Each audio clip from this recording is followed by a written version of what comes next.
Good morning, good morning, good morning.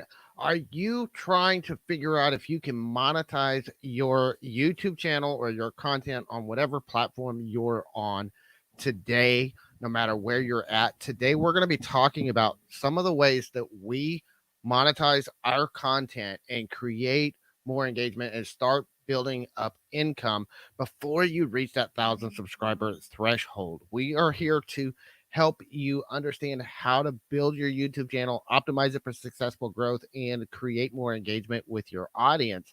And that's what we're here to help you do today. And so, good morning to everybody. There's some people trickling into the show. Good morning, Adrian from Farmstead Smith. I hope you're having a fantastic day. You just woke up. And Amber from Outcountry Sales, thank you for joining us today. Hope you're having a great day. Thank you so much. And for those of you that are watching this on a replay or just coming in, give us a thumbs up and like the show. We are here to talk today about monetization strategies. But before we get into that, I wanted to talk about some of the news going on in the industry and around content creation. We talked about it last week. One of the big things is the bill that's in Congress right now. It has to be approved today or the government goes on shutdown. And one of the stipulations, one of the side bills that they've included in this bill is a copyright bill that shouldn't even be in there. It's something that should be debated separately. And they tried to shove it in at the last minute. And it's on copyright protection. We talked about it in last week's show. One of the problems with this bill is poorly written as it is. And a lot of other YouTubers, I've been diving into it this week, looking more into it. Basically, this bill is wanting to make it a felony if you use copyright, if you get more than 3 copyright strikes on any platform, it would be a felony offense. And this is just unrealistic. And the problem is that there's already laws in place and restrictions in place to protect copyright. And they just need to focus on enforcing what already exists instead of trying to force a new law into effect. And good morning, Kathy. I hope you're having a great day. Thank you for joining us. So this is something that's going to be something we have to dive into understanding fair use. And there's a lot of debate right now over whether this will interfere with fair use, which basically means that you have the right to create content on copyrighted content as long as you're changing it, doing parody on it, commenting on it. And how is this going to affect fair use is one of the big questions a lot of content creators have, because there's a lot of reaction videos where you're reacting to somebody else's content, but could that potentially get you felony convictions? I don't know. And this is one of the things, the way the bill is written, it is very vague. It is not very clearly written. And most of the research, by the way, that went into this, fascinating video by Ian Corzine, who is a YouTube lawyer and social media lawyer. If you don't know Ian Corzine's channel, I recommend y'all check him out if you're wanting to do YouTube or do content anywhere on social media. But one of the things that he said in his video was he was talking about the research, and he actually dug into some of the research studies that they were citing in this bill, and it was all outdated information from years ago and had nothing to do with modern day live streaming. It's something that is totally written by people that have no understanding of the industry and how it works and how this way of communication works. And so that's one of the big problems.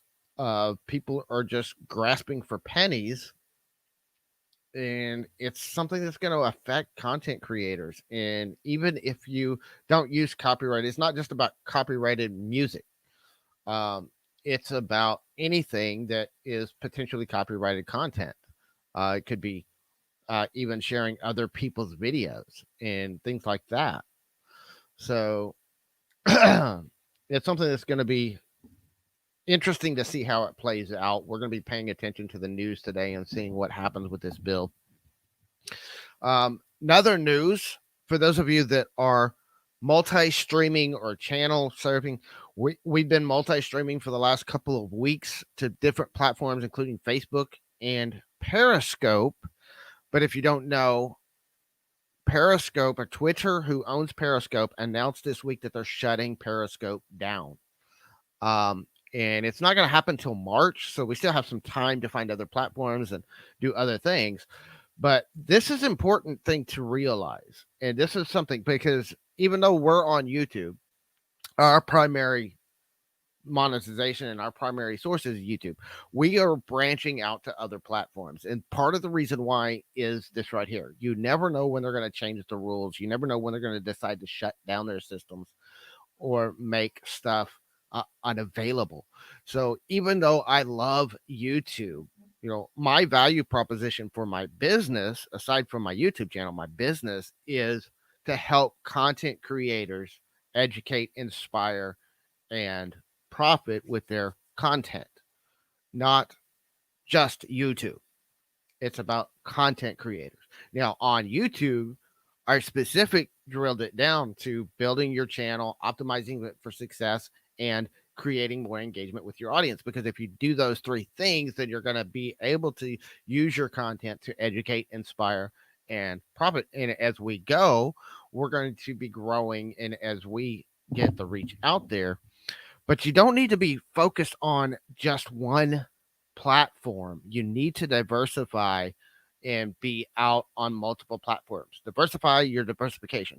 As resellers, we say, don't just sell on one platform.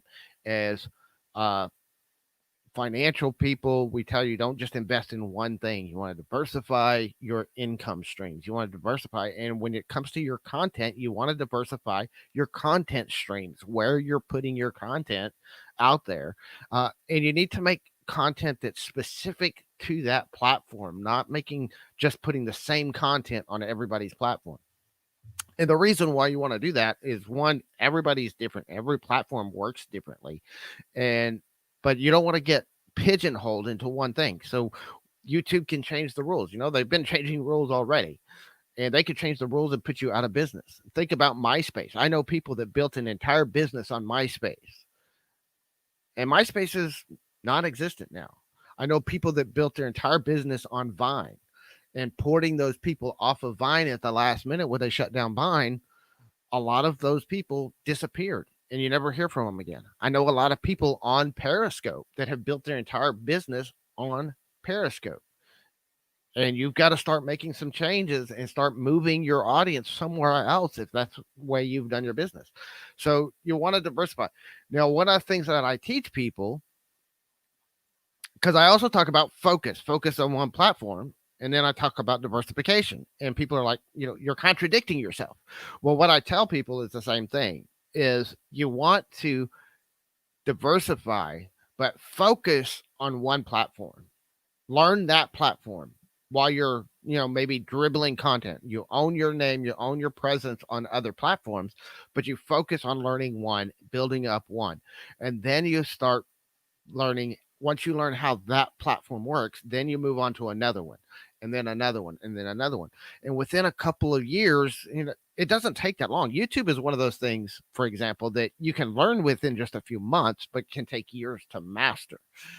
But the basic skills, the fundamentals of YouTube, you can learn within just a few months. And then you start learning Facebook, and then you start learning, Instagram, and you start learning Twitter. There's all these different platforms. And then the other thing is, I always, always, always recommend you buy your own domain, you build your own website, and you have your property that you own, you control, and you have a say on what content goes on there and how it works. That is your home base, and every one of your other platforms you're directing towards your home on the web. We're working on building ours right now, jamespruitt.com. It's a mess right now. I'm working on technical issues behind the scenes, trying to get that website up and running.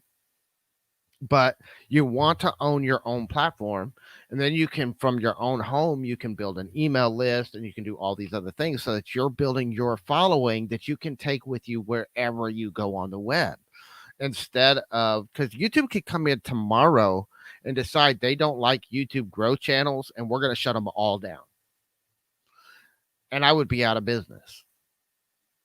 Facebook could come in and say, we don't like Facebook growth pages, so we're going to shut down the pages, or we're going to shut down the pages feature completely. And there's not going to be Facebook pages. There's just going to be Facebook groups. And I don't have a Facebook group built up. All I have is a Facebook page, and they could make that change, and I'm out of business. And I've seen this happen time and time again with people where they become so dependent on one source of traffic for their business that program makes a change and it puts them out of business. This happened to my business in 2012 when I was doing online blogging, but I was so dependent on Google search traffic, and Google made some changes in search that decimated all of my websites. I had over 100 websites. There was just no way I could recover. At the same time, this was at the same time Jessica was pregnant with Emily. We were having difficulties with the pregnancy, and I was splitting between trying to rescue my business and trying to take care of her and trying to figure out how our life was going to change with Emily coming along with her disabilities.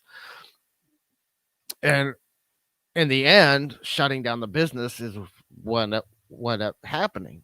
And I wound up going back to workforce, and I got out of online content, but I didn't really fully get away from it. I've been involved here and there in other niches and bits and pieces of stuff over the years. But for the most part, it took me, I was running a full-time business in 2012. I was making my full-time living from the web and from my content strategies, from consulting with other people. But I had built up a small following on my own website, but it wasn't enough to be sustainable, because I had already started to realize I needed to build up my own properties and I need to build up my own following. And I was working on that when Google made the changes that put me out of business. Unfortunately, I was a little bit too late to the party. So I realized this back then. And so when I started here, I've been, focusing on YouTube, but I've also, I have a Facebook page. I don't talk about it very much, but I have a Facebook page for Storage Scavenger. I have a Facebook page for content, conversations on content. We're streaming to that page right now. Um, and so this is one of the things, if you want to dive into understanding your content, you've got to diversify your content strategy. So, and we'll do more episodes on that specifically later. But if you're on Periscope, if you're using Periscope, even if you're not, start thinking about where you're going to move to, and start thinking about if YouTube were to come down and change and shut down, because Google owns YouTube. Google can come in and say, hey, you know what, we're still losing too much money on YouTube, we're going to finally shut it down. They could do it tomorrow. I doubt they will, but they could. Whoa, there goes my phone.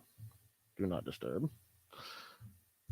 And so you want to diversify. You want to get your content out there. I want you to stop thinking about yourself as being a YouTuber or being and think about being, your business, and then just using different social media platforms to diversify and to grow. I personally prefer YouTube. I think YouTube is going to be here for years. I'm hoping that I can flow with the changes and stay and grow here on YouTube, but I'm also setting up other things in place. I'm also paying attention to new emerging technologies, new things coming out. Where are other people going? And paying attention to where attention is shifting around the web, because attention kind of flows to different platforms at different times. So you got to pay attention to where the attention is, and that's where you want to be. And specifically the attention of your niche, of your ideal customers, and where those people are hanging out. And that's where you want to be. A lot of content creators right here on YouTube. So there's a huge potential for me to grow here on YouTube. So that's why I chose YouTube. I love YouTube. I love the way their systems are. There's things I don't like about it, but diversify your content. So I wanted to dive now into today's topic, which is monetizing your content.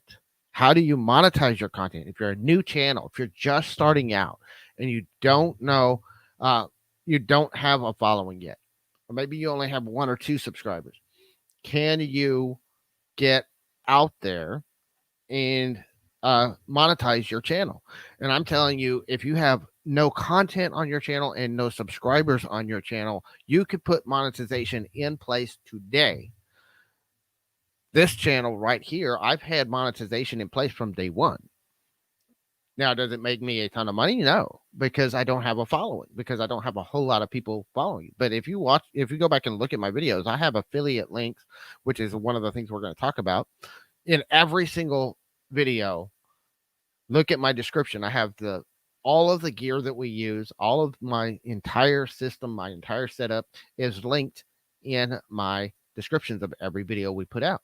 We just did a video a couple of days ago. I only have 79 subscribers. I don't have 100 subscribers yet on this channel, but we just did a video just a couple of days ago on TubeBuddy, which is one of the tools we use.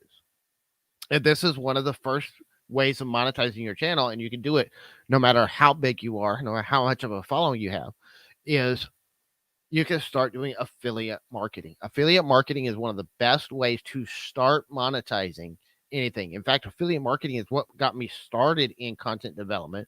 For about the first year and a half I was in business before, affiliate marketing was my primary income stream. And it was what I was doing to build my business. I had a couple of things, and most of the things that we're going to talk about today are things I have used either currently or in the past. So one of them is affiliate marketing.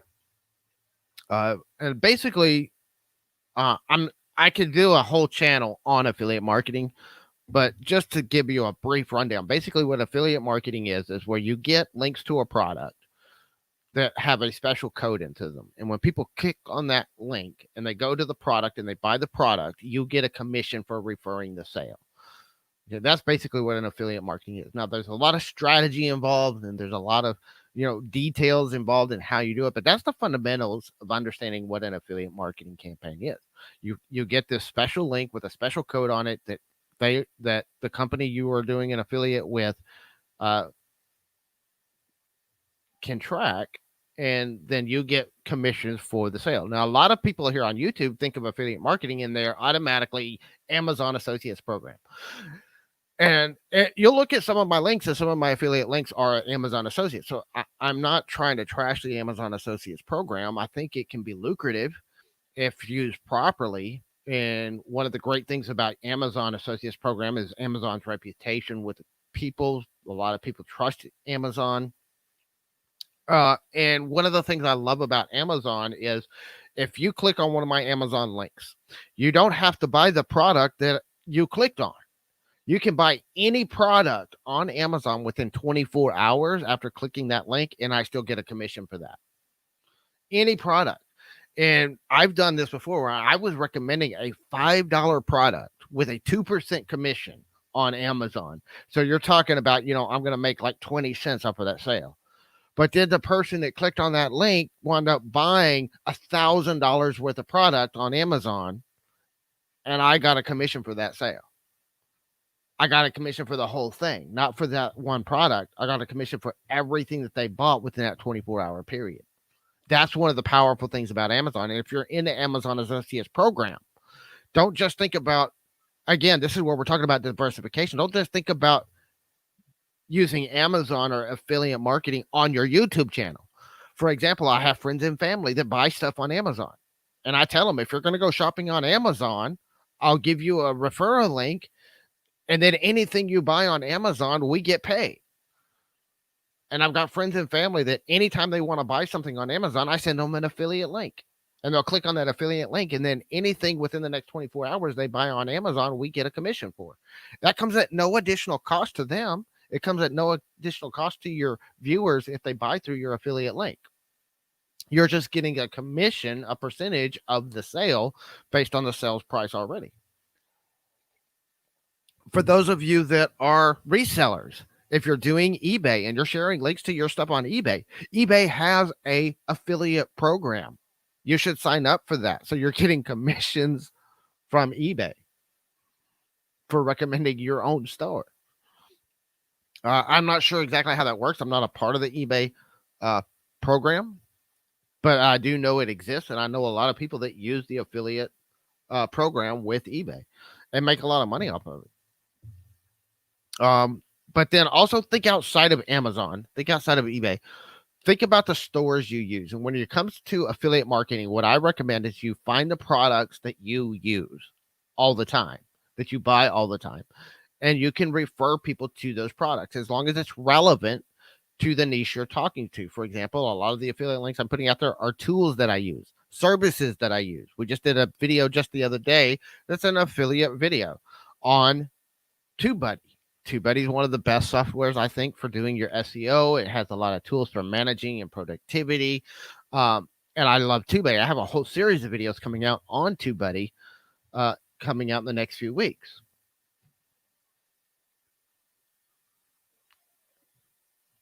Can you give out a general Amazon affiliate link that isn't just to a certain product?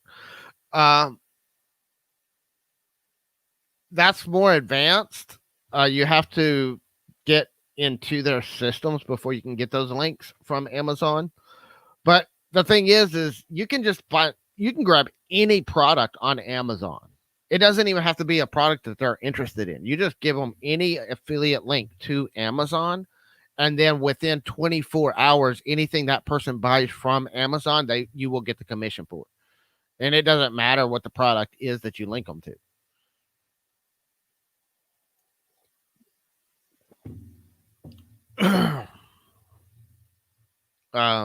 So I mean, there's that.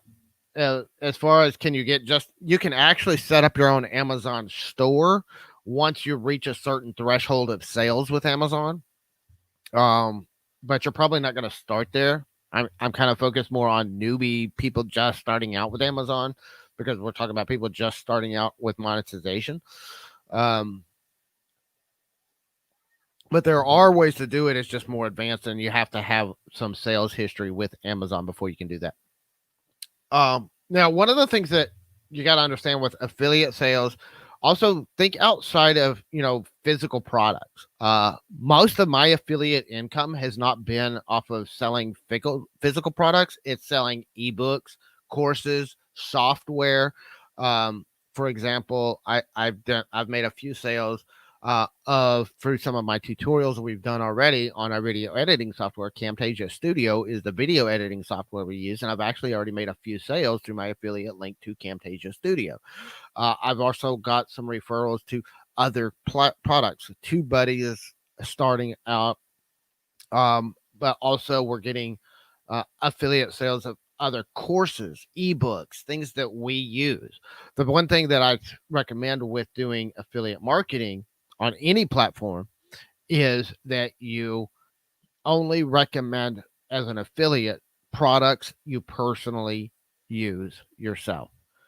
That's going to, because there's a lot of people that get into affiliate marketing and they get the dollar signs in their eyes and all they care about is making the money. And then they start recommending just any product based off of commission rather than value to the users and whether you use it yourself.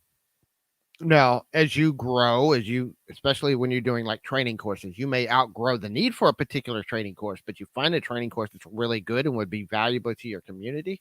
I would at least get a review copy of that product, review the product, look it over, test it for yourself, see if it works, see if it delivers on the promises that they make in their sales copy. And if it's a good product and you think it's valuable to your users, then absolutely you can promote that to your viewers. Even not having needed it yourself. But that's, again, as you grow, as you become more advanced. But like when I started my first blog, where I was talking about internet marketing back in 2009, I was going through a course on affiliate marketing, and I was talking about my journey through the course. And so I had affiliate links to the course on their stuff. I even did a product review. And in fact, I did a product review video right here on YouTube. It was one of my first videos I ever did on YouTube. And that video and that product review generated me over the course of the next like 4 or 5 years. The product's no longer even online anymore. It's no longer available. But over about the next 4 or 5 years, I generated revenue from people finding those blog posts, finding those affiliate links, and buying that course. Um, and that's one of the things you can do, even if you're selling your own products or selling stuff on eBay. If you buy products, and we'll get more into this in a little bit, but doing product reviews instead of just, putting it in your description on every video and hoping you'll make some money off of it, which you'll make an occasional sale here and there that way. But if you really want to focus on affiliate marketing and monetizing that content, you want to do product reviews where you're reviewing the product, you're going through the pros and cons of the product, and then recommending to the product through your affiliate link. And it's more overt. A lot of people think that those kind of videos are kind of pushy, but if you do them right, and if you only review products that you believe in, and you're only doing reviews over products that you think are of value to your community, then you'll be okay. You'll lose some people. The other day when I put out the video on TubeBuddy, I lost 2 subscribers right off the bat. And there's a lot of people that'll get pissed off because you're trying to monetize your content. This is why I think you should start monetizing from day one, because you're going to keep those people away from the start anyway. But I put out this video on TubeBuddy. I lost 2 subscribers, but I gained 4. So I'm still up from where I was before. I gained 4 new subscribers through that video from being found in search. So that's one of the things. Good morning, Effie. I hope you're having a great day. So the first one is affiliate marketing. And like I said, I could go on for hours about affiliate marketing. There's a ton of details. There's a lot of strategy. It's very easy to learn and takes years to master. So it's kind of like YouTube in that way. But the second one that I want to talk about is selling your own products. If you have physical products, digital products, you could use your YouTube channel to create and sell your own products. Maybe you're writing ebooks. Maybe you, for example, my friend Adrienne, she's got a beekeeping channel. She does a lot of beekeeping. She could write an ebook right now on how to get started with beekeeping, talk about the gear, the equipment you would need, how to get started, how to start your hives, how to research your local laws to make sure it's legal. All the stuff you make videos on. Think about this. All the stuff you make videos on your channel, you could combine them, put them into a strategy and a step-by-step process so that people get not just the individual pieces of information, but they get that step-by-step process that puts them in the right order. You could turn that into an ebook that you could sell. And you can do this before you even start. And the great thing is if you do this before you even start your channel, you already have your core content for your channel planned out, because you take each chapter of your ebook, you take each subsection of your ebook, make a video on that.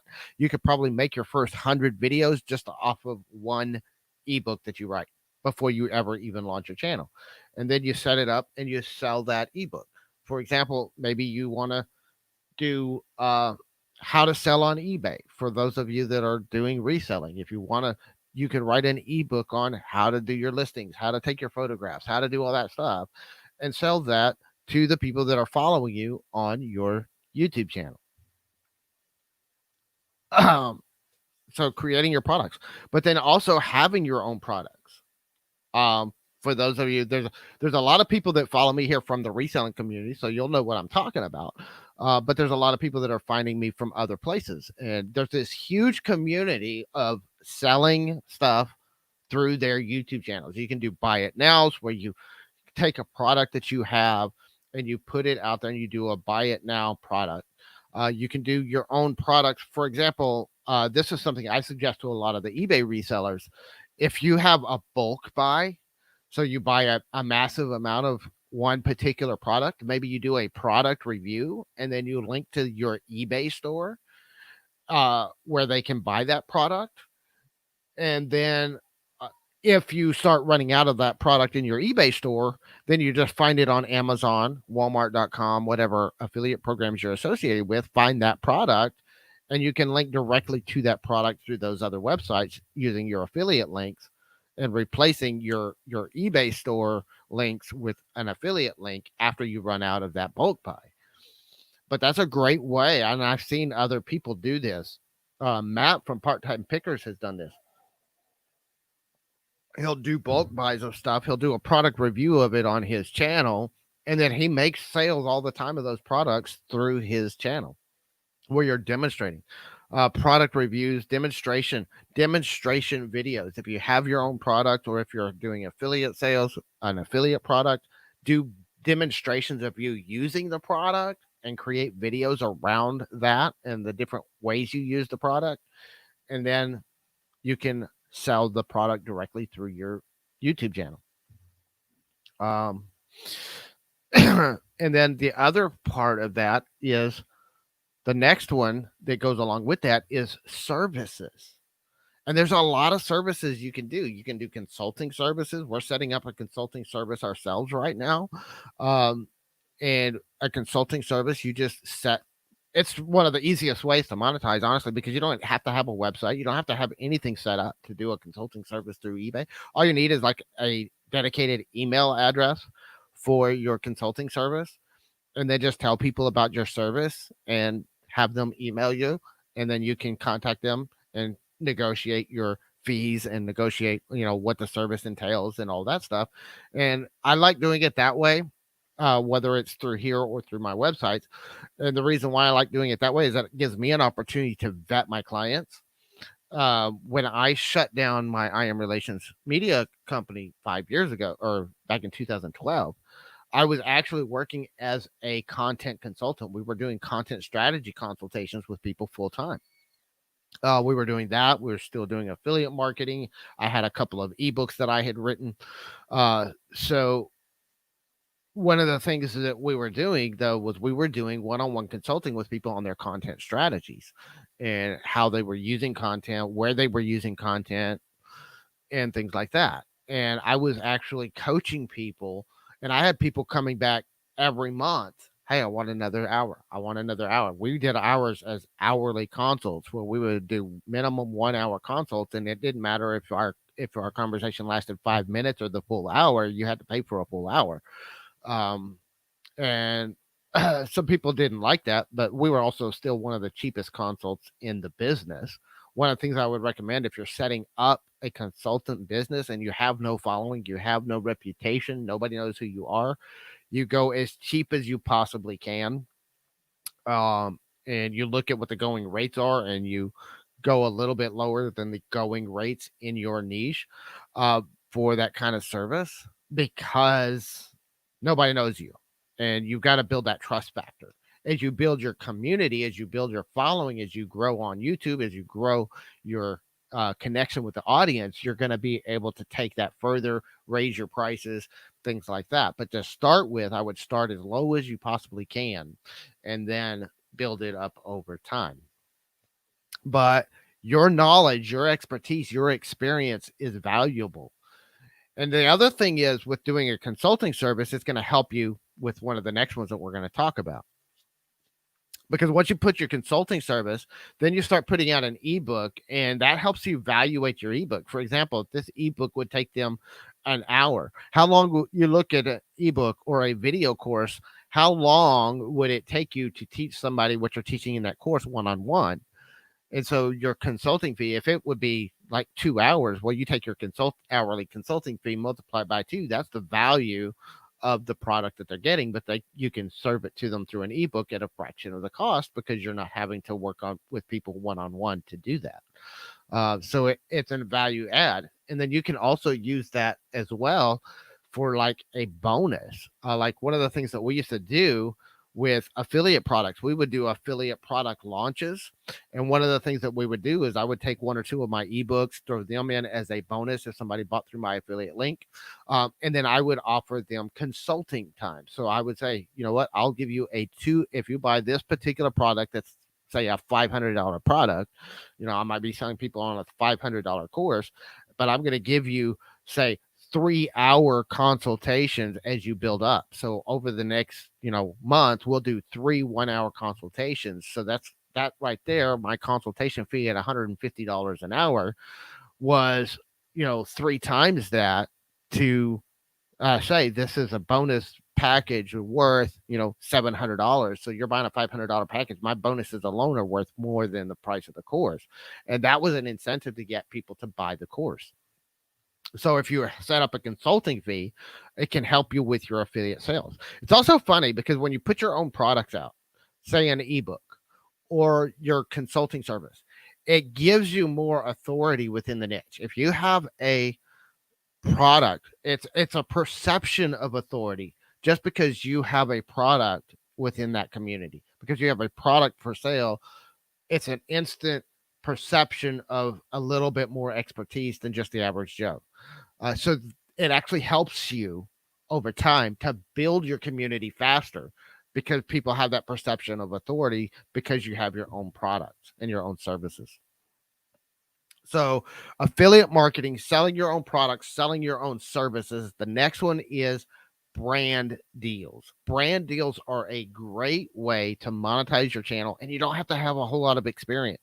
If you have even 10 videos up on your channel, you could start looking at brand deals. Now, you're not probably going to go to Disney or Coca Cola, some of the big national brands, but honestly, those probably wouldn't be the best brands for your audience anyway to do a brand deal with. What you want to do is you want to find small companies that are, don't have much of a presence at all on YouTube, and uh, talk to those companies about possibly helping to promote their content. Um, and there's different levels of brand deals. There's different types of brand deals. It can be as simple as a 30-second pre-roll ad where you put a 30-second ad at the front of your video. Uh, and those are, fairly low cost. They're fairly easy to produce. You don't have to have a whole lot of editing skills to make a 30-second video clip promoting somebody's product. And but if it's the thing with brand deals, just like affiliate products, and this is why I like starting with affiliate. If you start as an affiliate and you can make a few sales of an affiliate product because it's relevant to your niche, then you can approach that company and say, "Hey, I've already been promoting you as an affiliate. I'd like to work with you one on one to do more to advertise your company," and you already have an opportunity to get your foot in the door simply because you did that. Now, there's different types of brand deals, different levels of brand deals. You might get a brand deal where you don't get paid, but you get free product. You can do a brand deal where you just do a front roll ad and they pay you a set fee to create that ad, and then they pay you a set fee to put that out on so many of your videos. And there's a whole lot of details into brand deals. I'm not an expert on brand deals, but if you really want to dive into understanding brand deals and study how they work, I recommend you check out Owen Video. He's got courses on how to do brand deals. He's got tons of videos on his channel about how to do brand deals. I've been studying with him and studying some of his material and studying some of his courses on how to do brand deals because that's something we're diving into going into the new year ourselves. Good morning, Scully. Good morning, Westside Gary. Hope y'all are having a fantastic day. So these are some ways that you can monetize your channel, and you don't have to have any subscribers to start them. You don't have to have a huge following to do them. Now, the more you gain subscribers, the bigger the deals you can get, the bigger the affiliate products you can find, the more sales you're going to make of these products, the more sales of your services you're going to make. But I've seen people with no following start doing this right from the start, and from day one they're generating a little trickle of income. It might be 20 or 30 bucks a month. Well, 20 bucks a month will pay your web hosting fees so you can put up your own website. 20 bucks a month would, saved up for 4 months, would give you 80 bucks. You could buy a new piece of equipment for your stuff. So those little trickles uh used wisely can help you build your channel, build your studio. Most of my studio, I've built up piece by piece, little by little, and it's by, taking a percentage of everything I make from my YouTube channels and from my content. A certain percentage of that gets set aside for gear and equipment. And when I save up enough for the next piece of gear, I have a whole list of gear that I want to buy. And so that's the thing is, as I earn up and as I build things up more, that trickle turns into a little bit more and a little bit more. Uh, so, you don't want to, pocket everything you make. You want to be reinvesting back into your channel. You want to reinvest into your education on YouTube. Investing in your education is one of the best investments you can make if you really want to grow. 2 years from now, you're going to be big and say, "Old Scully's been with me from the beginning." Awesome, Scully. I'm hoping in 2 years I'll be a lot bigger than I am right now. But whether I am or not, I love what I'm doing. And if my content, I'm hoping my content grows enough to provide for my family. But I'm not looking to be, Nick Nimmin. I'm not looking to be, 600,000 subscribers anytime soon. You know, would I love to get there one of these days? Yes, I would love to be there one of these days. But I'm not looking to get there fast. I'm not in any rush to get there. But I do think you don't have to have that big of a following. I know people that are using these strategies and combinations of these strategies we're talking about, and they're making a full-time income before they even hit 1,000 subscribers. That's the thing. You don't have to have a big following for these things to be lucrative. And especially it depends on the products you recommend. For example, if you're doing an affiliate products, that's why I love things like software tools like TubeBuddy, things like membership sites, things like that. If you promote those kind of products to your viewers, you get residual commissions. You don't just get one-time commissions. Like if somebody buys TubeBuddy through our affiliate link, we don't get just a commission that one time when you buy the product. We get a commission every month that you pay your bill. And I have products. For example, I have an affiliate marketing program that I was recommending people to 10 years ago that I still get commissions from now. They're not high commissions. It's only like $20 a month, $30 a month, but it's $20 a month every single month for the last 10 years. And it's because the people that bought that product joined the membership site that they had, and they've paid for that membership site every single month after month after month. And so, I've made thousands of dollars off of that one sale.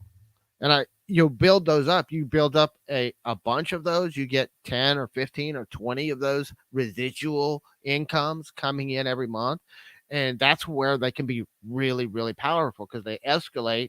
And if people are getting a lot of value, and if you're only recommending products that are really, really good and that are worth the value that you're asking people to pay for it, then you're going to build up those commissions over time. And within just a few months, doing a few product tutorial videos, you can build up those commissions to a point where they replace your job, they replace your income.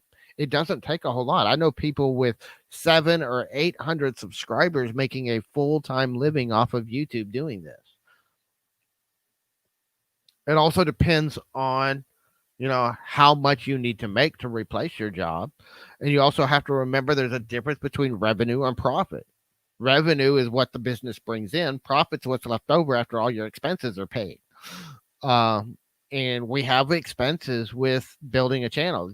The great thing about YouTube is you can have very minimal expenses to start with, but as you grow, as you expand, as you start making some income, you can reinvest back into your business and take on additional expenses. For example, we have TubeBuddy, I have StreamYard, I have my web hosting, I have, and there's expenses involved with each one of those. And then I have things like I have my membership with D Nimmin and Daniel Batal and Nick Nimmin, ongoing education in how to build my own channels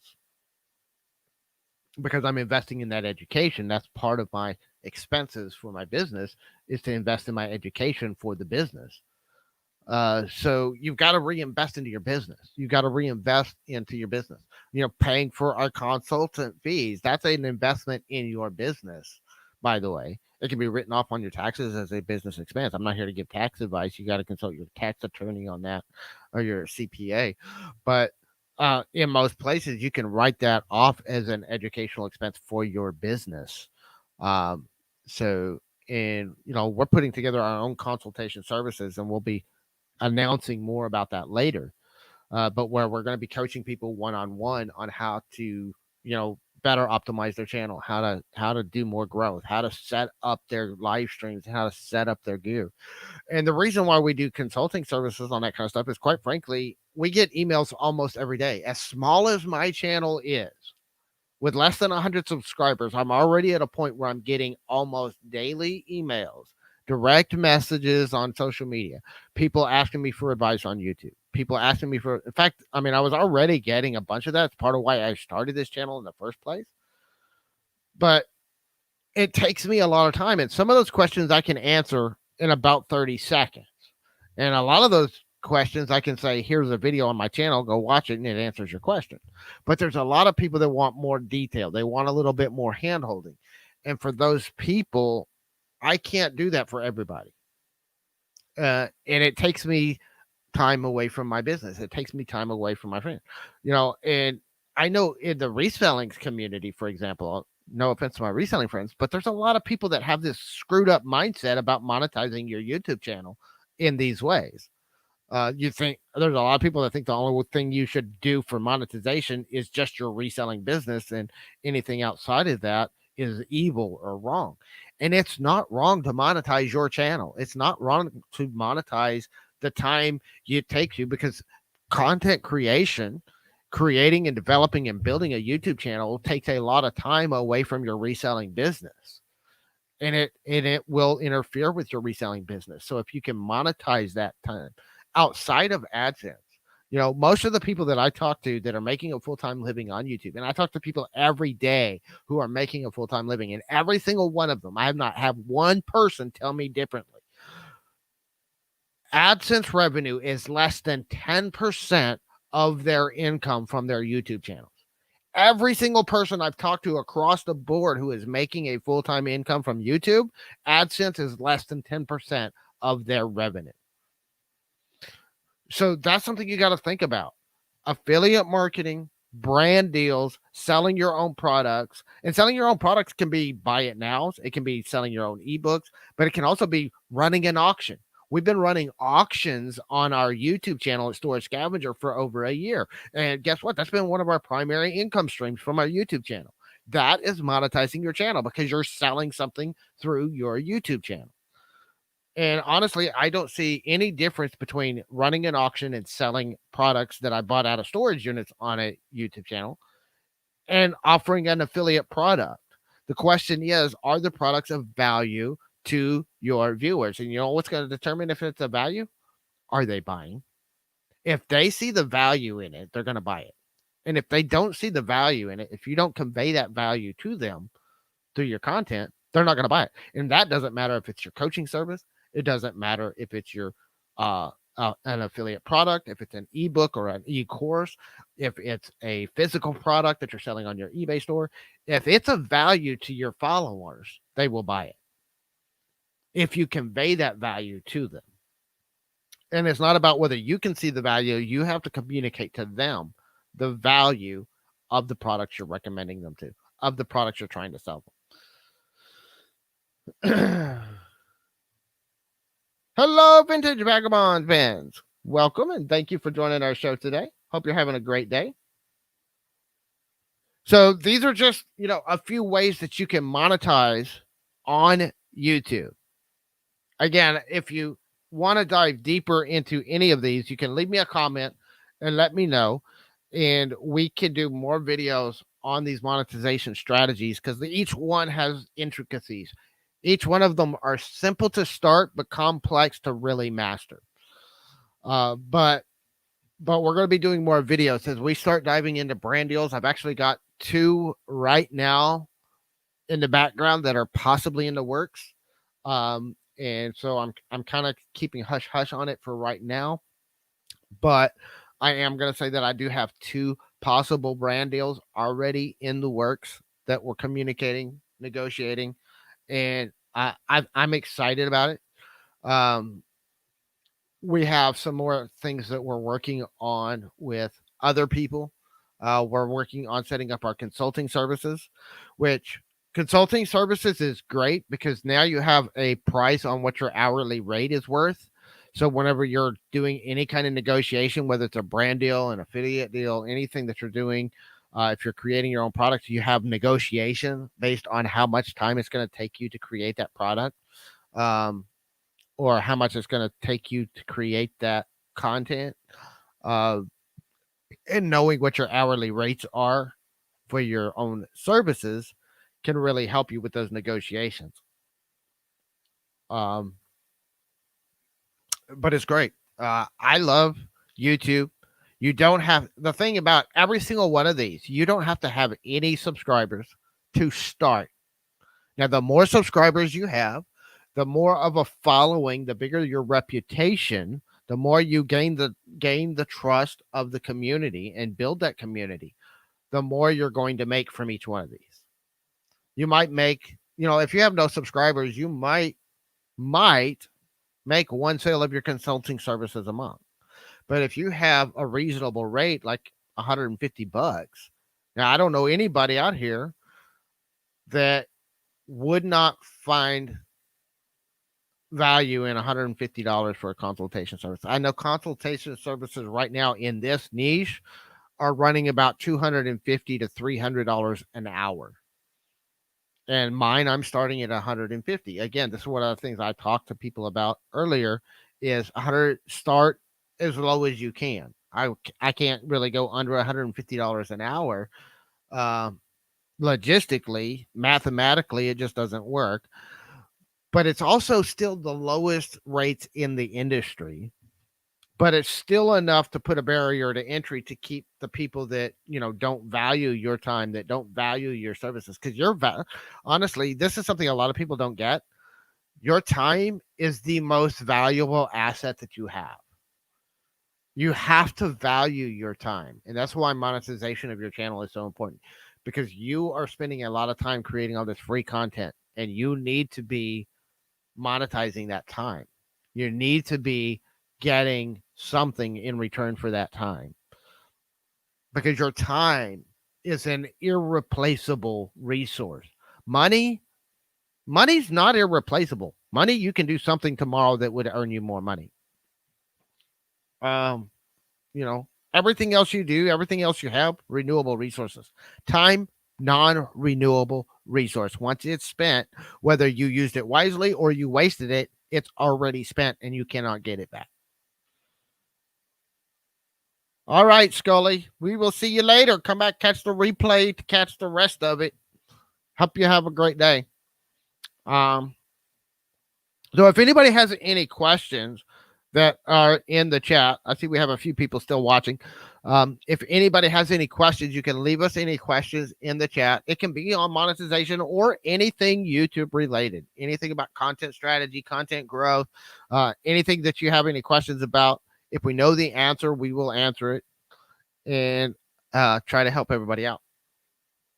So we are excited to be trying different platforms. We're trying different things. We are actually delving into, I just set up my TikTok for this channel. I actually had a TikTok for Storage Scavenger already, but I never really posted any content on there. But I figure I got all this short content that I've already produced. So I'm going to put some of that out on TikTok, see if we can get some traction there. We've got a lot of stuff. We're trying to put together more content for Instagram. So we're trying to diversify our content off of YouTube on other sources, just like we are telling people to do, and trying to get it out there. We're monetizing our channels. Like I said, I've had affiliate links in this channel. I love affiliate marketing. I think it's the number one place. Anybody that's starting out on YouTube, you should at least try doing some affiliate stuff. And there's a lot of places to find affiliate links besides Amazon. Walmart has an affiliate program. I'm actually an affiliate for Walmart. But again, look at products and services you use. For example, I'm into a lot of mindset and personal development type stuff. And so I've signed up as an affiliate for Hay House, who is one of the largest producers of affiliate market or of personal development content.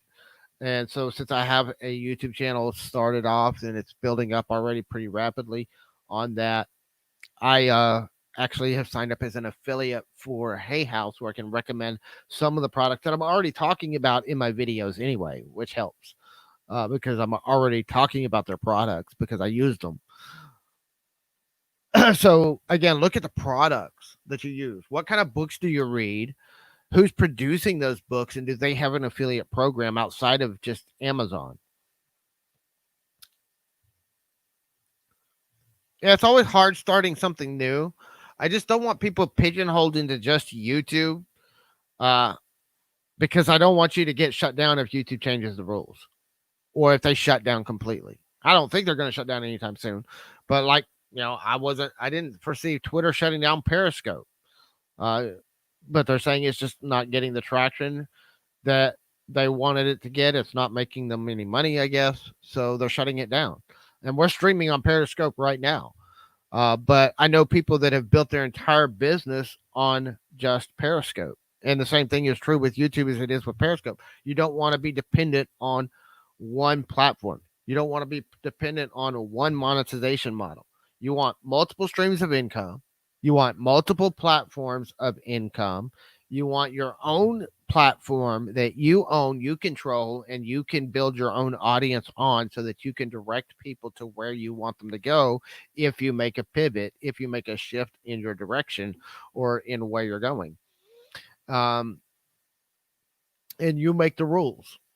When it's on your platform, you make the rules and you can invite other people onto your platform as guests, like YouTube does, because it's their platform. They just invite us on as a guest. uh, but you can post your content here for free. And other places where you can share your content, they charge you a monthly fee to be a creator on those platforms. That's what a lot of people don't get because you're stuck on YouTube. You haven't been to some of the other platforms. There's other platforms that are YouTube like, but they charge their creators a monthly fee to upload and host their content. YouTube's free for us to use as a creator. That their revenue has always been more ad based. And what most people don't realize is that YouTube is honestly not profitable. YouTube has only shown a profit, I think, 1 year out of the entire time they've been open. That's like 1 or 2 years that YouTube has actually turned a profit. YouTube is not a profitable entity for Google because YouTube costs a ton of money to run. And that's why they're doing more to monetize their platforms. But AdSense, I have an AdSense account. I had an AdSense account 10 years ago. I used to put AdSense ads on my blogs. And it was the same thing. We were saying the same thing about AdSense back then. It's a nice little piece of pocket change, but don't depend on that as your revenue stream. Because I also had AdSense, I had affiliate marketing, I had my own services, I had my own ebooks, I had my own email list. And the thing is the AdSense was like maybe $100 a month, maybe $200 a month. Even back then, AdSense revenue was not a viable income stream as far as being able to build the business on. And it wasn't something that I could rely on. A lot of it too is your AdSense revenue depends on your niche. I work mainly with educational YouTubers, educational content creators. That's who our target audience is. And educational content does not bring in the AdSense revenue that entertainment content does. Some of the entertainment based content gets some really, really high CPMs.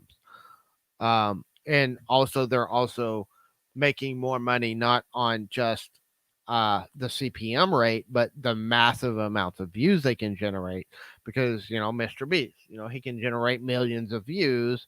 So he can make a lot of money from AdSense. He could probably make a full time income just off of AdSense alone. But he has to maintain those millions of views if he was to slack up on his content, if he was to do boring content or less popular content, it wouldn't stay there because AdSense revenue is based completely on the number of views you're getting. Whereas affiliate marketing, I would rather put out a video where I know I can make $100 per click. I can average $100 because of the product that I'm recommending. I've sold products anywhere from $5 ebooks. I've recommended as an affiliate anything from $500 products up to $900 products. I had a product that I got involved in the product launch. I had an advanced copy of the product. I knew the owner of the product, the guy that created it. Um, and I was able to get an advanced copy of it. I was able to utilize it. I was able to show how I utilized it. I made almost $20,000 in the product launch in my affiliate commissions on that $900 product. And I made an additional $15,000 on the back end selling my own services to the people who brought me at a discounted rate. Um, so that's another way to leverage affiliate sales. You can sell to people who buy an affiliate product through you, sell them on your services on the back end. At the time I was doing it was uh, a course on how to create these simple affiliate websites, and I was working as a freelance writer as well as a consultant in other things. I was doing freelance writing services. So I showed them on this course to teach them how to build these affiliate websites. And then I offered them my services at a discount rate as a writer, where I was writing the content for their websites that they just bought this course to build. So I made money on both ends. I made money as an affiliate, but then I made money as a content writer on the back end. And I made over $35,000 in just that one product launch. So you can make a really, really, and the whole product launch was like a 7-day launch, but I spent several weeks setting up my services and my courses and everything. I had spent, 2 years building up my reputation in the niche before that product launch ever happened, building up my relationship with that community to make that much money off of one product launch. And that's just one. I did that multiple times, different niches. Uh, One of the things when they do product launches, I haven't seen a whole lot since I've been back into the game. So I don't know if maybe the product launch formula has kind of fallen off the grid a little bit. But I know they used to do these big event launches where they would bring out a new product and they would do all kinds of affiliate contests. So when they were doing those affiliate contests, they did what they call was the leaderboard. So during the launches, you would have this leaderboard of who the top selling affiliates were during the contest, and they usually had prizes for the top selling affiliates. And I had multiple product launches that I was one of the top affiliates. I was almost always, if I decided to get into a product launch, I was almost always on the leaderboard. I may not have been in first place, but I was always on the leaderboard. The leaderboard was usually your top 10 affiliates. And I was almost always on the leaderboard. And I was competing against uh, other gurus, people that were experts in the industry, people that had hundreds of thousands of followers, millions of people on their email list. And here I am with my 10,000 subscribers beating these guys that had hundreds of thousands of subscribers on their email list.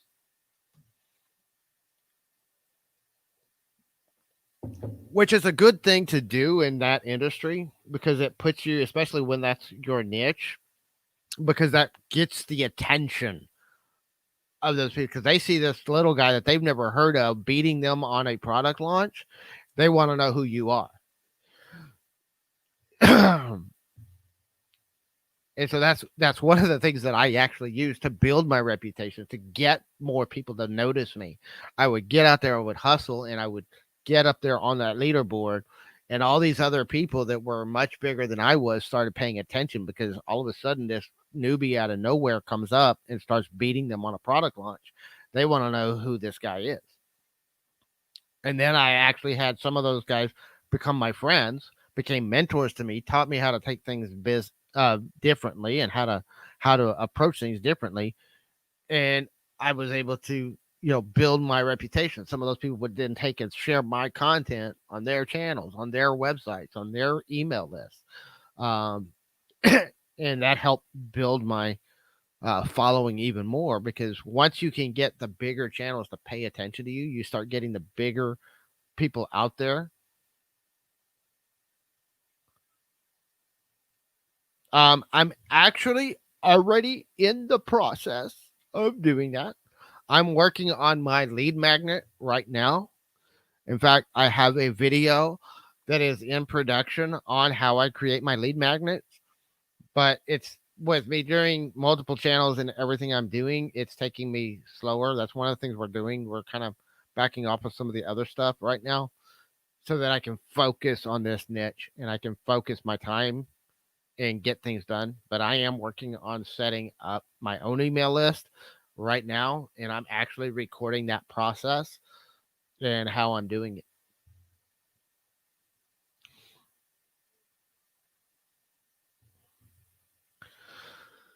And I'm no master at email marketing. It's one of those things. This has been one of my struggles for the last 20 years, honestly. A lead magnet is, you have to give them, just like, okay, to get people to watch your video, you have to hook them from the start, right? You have to give them a reason to watch your video. Well, to get people to give your email address, especially nowadays, is getting so much harder. And so what they call a lead magnet is that incentive to sign up for your list. It's what is that is so compelling to people that they're willing to part with, the privacy of their email to give you that information, because it's a very intimate private thing, and there's so many people that have abused a privilege of having somebody's emails with list building stuff. If you just put a link up on your channel that says, hey, subscribe to my channel so you can get all of our updates, unfortunately, very, very few people are going to sign up for that. In fact, I had that kind of on my blog at one time, and this was even 10 years ago. It was already becoming ineffective back then. It's even more ineffective now to do it that way. But I had that kind of opt in on my website, and out of the hundreds of thousands of people that visited that blog, I think I got like 100 people that ever actually signed up through my blog through just subscribe for my updates. Most of mine came from putting out, and it's basically like you're creating a mini product, something that's of value. It can be very simple. Like we were talking about on Twitter, we were talking about my pre-launch checklist for my live stream. Well, one of the things I can do is I can take my pre-launch checklist, put it into a PDF file. I can do a video or a series of videos on how to set up for your live stream. And then if you want my pre-launch checklist, subscribe to my email list and we will send you a PDF copy of my pre-launch checklist. So it could be just a one-page document, or it can be something like an ebook.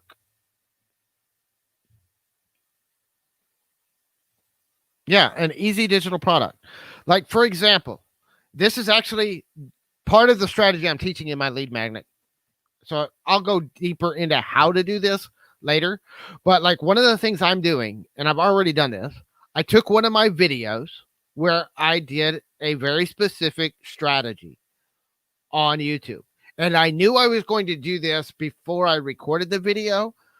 So it created I created the video around doing this. So I created this video right here on this channel about how to do something. I take the video, I upload it, YouTube auto translates it for me for the captions. I copy that text into a Word document, and now I'm editing that Word document to change it up a little bit so it's not word for word what I said in the video. And then also adding a little bit more detail than what I went into in the video, adding some links in there. Some of those are links to free stuff and free resources, and some of those links are affiliate links. So I'm monetizing my lead magnet, but it's about something that is extremely compelling, and it's something that is valuable to the audience I want to build. And then I publish that as a ebook in exchange for them signing up for my email list.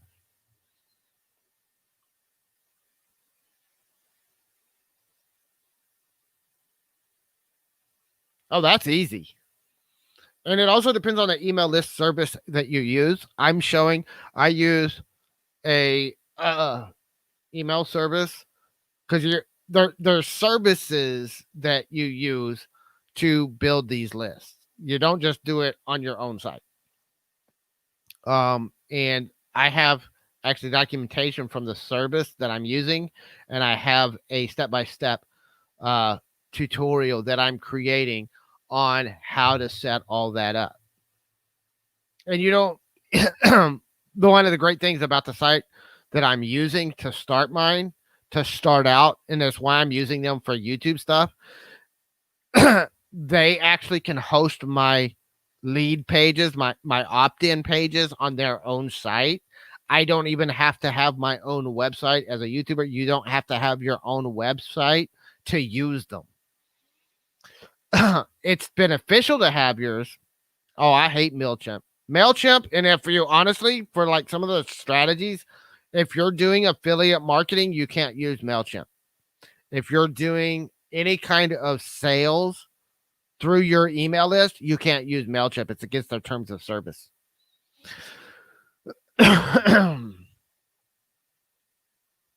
It's if you're using their free version. If you're using, I think you can do that stuff if you're in the paid version, but not their free stuff. But I have one that allows you to, even in their free service, and that's the one I'm gonna be recommending people. Again, I have a whole series of videos, but there's a lot to it. There's a lot to it, but it's one of those things that email marketing, like, I mean, there's so much of this stuff online.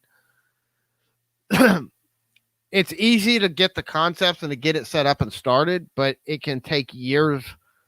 It could take a lot, months, weeks, years of practice to get it just right.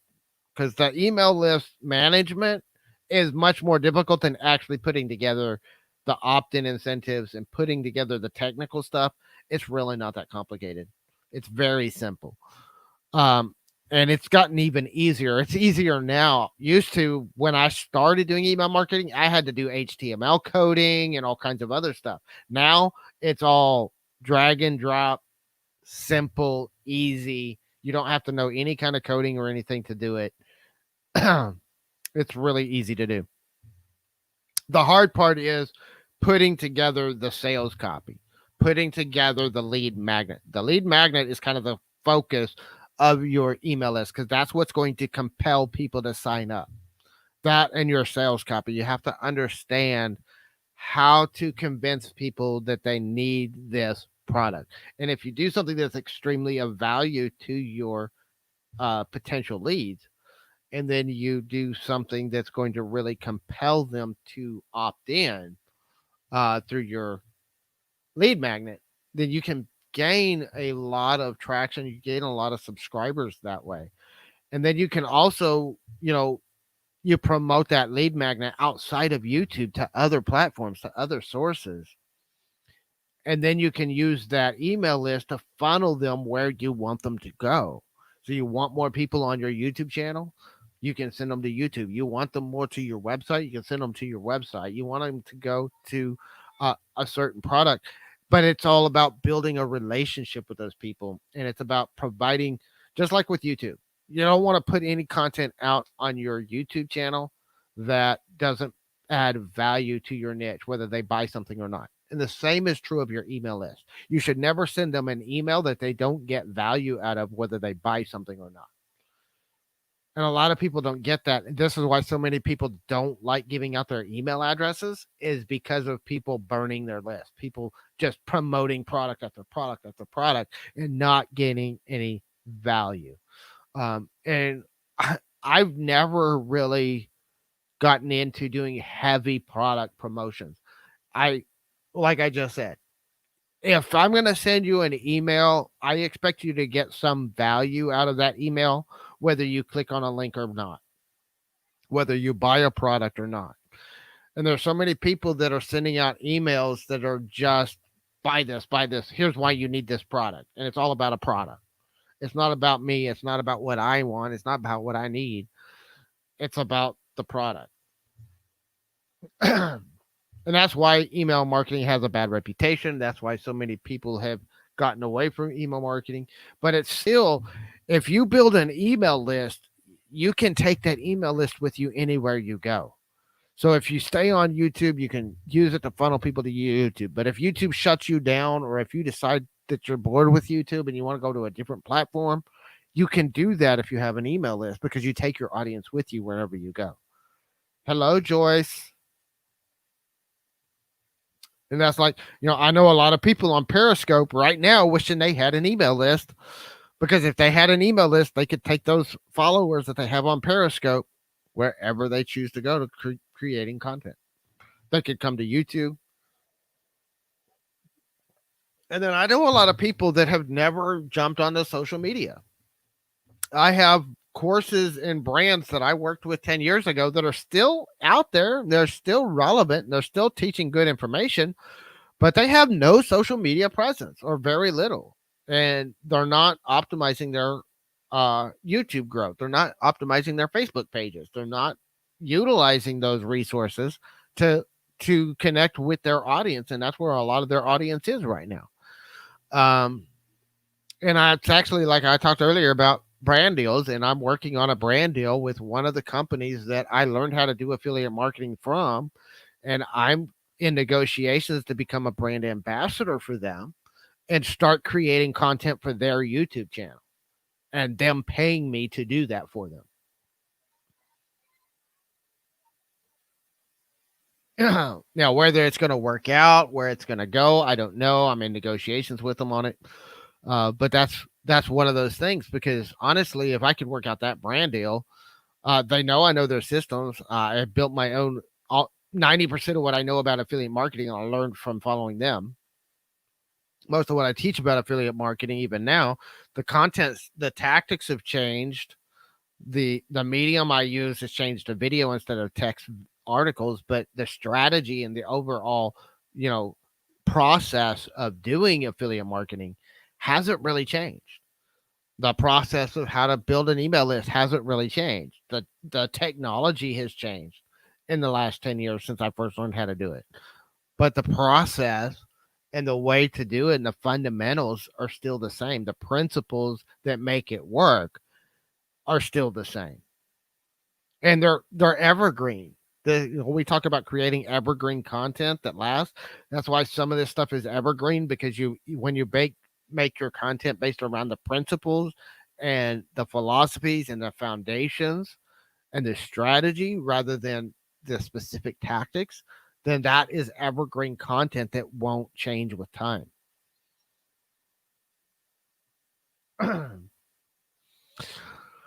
So anyway, it is almost an hour and a half in, and Jessica would like me to stop and go take care of family stuff and have a good time. I appreciate you guys showing up, watching our show again. If you are new here, make sure you subscribe to our YouTube channel and check us out around the web. We have Conversations on Content podcast is going to be distributed fairly soon. We're probably looking at around the first of the year actually launching the podcast version, but we're taking all of our live streams and editing them and turning them into a podcast. This is episode number 8, y'all. We've almost made it to number 10, and number 8, and we went live. We've done a live every week since we first started. So this is 8 weeks since we started this channel. It's been 8 weeks since we started building this brand, and I'm excited. Every week I'm learning more. I'm growing more. My channels are growing, and not as much as they could. My storage scavenger kind of stalled out because I put a lot more attention in the last 8 weeks on this channel than that one. But we're still growing, and we're still, seeing some progress, and we're still moving forward. And I'm going to be putting a lot more attention and focus on this channel as we're setting up our services, as we're setting up our own products, setting up our own funnels and our own ways of doing things. And all these things that we're talking about, we're setting all that stuff up ourselves right here, and we're recording how we do it. So we'll be sharing more videos. So make sure y'all are subscribed as you watch us build this channel. Follow our journey, follow our growth. And until next time, peace out and have a great day. Oh, and one last announcement. I forgot. Next week, next Friday is Christmas Day, and Jessica's already banned me from going live on YouTube on Christmas Day. So I will be doing my live stream earlier in the week, and we will be putting out a notification on when the live stream is going to be for next week. So love you guys. We'll see you next time. Have a great day.